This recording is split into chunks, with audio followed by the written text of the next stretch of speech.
बच्चों, आप सभी को स्वाइडी क्लासेस में स्वागत है।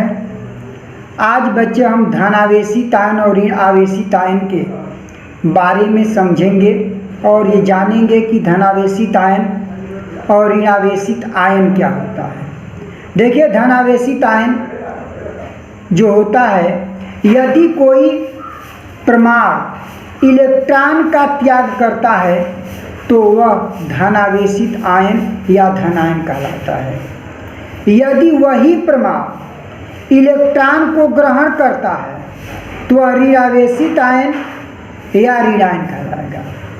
तो आप समझिए कि जब परमाणु इलेक्ट्रॉन का त्याग करेगा, अर्थात अपने पास से इलेक्ट्रॉन को हटाएगा, जितने इलेक्ट्रॉन को हटाएगा उतना उस पर धन चार्ज आएगा और जितना इलेक्ट्रॉन वह ग्रहण करेगा उतना उस पर ऋण चार्ज आएगा। तो जितना इलेक्ट्रॉन को उन्होंने त्यागा है, अपने पास से हटाया है, तो उतना ही धन चार्ज आएगा, तो उसको हम धनायन या धनावेशित आयन कहेंगे। यदि वह परमाणु इलेक्ट्रॉन को ग्रहण कर लेता है तो जितना इलेक्ट्रॉन ग्रहण करेगा तो उस पर ऋण आवेशित आयन या ऋणायन कहलाएगा।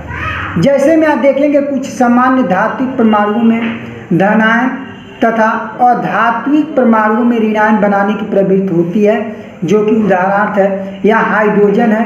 हाइड्रोजन यहाँ ऋण के मतलब एक इलेक्ट्रॉन को उन्होंने क्या कर दिया है, त्याग कर दिया है।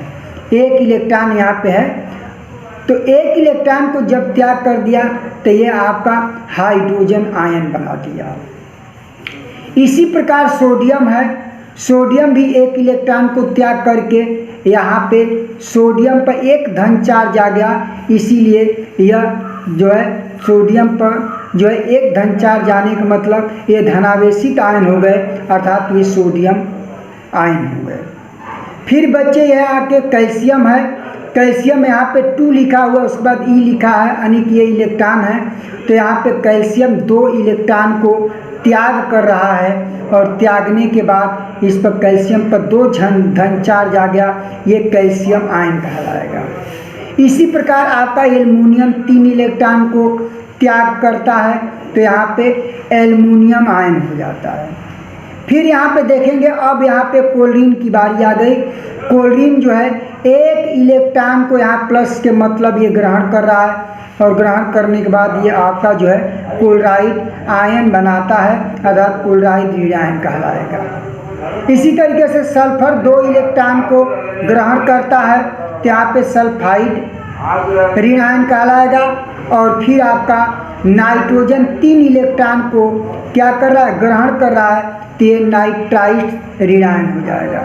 तो आपको समझ में आ गया होगा कि धनायन और ऋणायन किसे कहते हैं। अर्थात मैं एक बार और बता दूं कि जब परमाणु इलेक्ट्रॉन का त्याग करता है तो धनायन कहलाएगा, और जब वह इलेक्ट्रॉन को ग्रहण करेगा तो वह ऋणायन कहलाएगा। तो मैं आशा करता हूं कि आप लोगों को जो है मेरी वीडियो जो है अच्छी तरीके से समझ में आई है। आप लोग वीडियो को लाइक, सब्सक्राइब, शेयर कीजिए। जय हिंद बच्चे।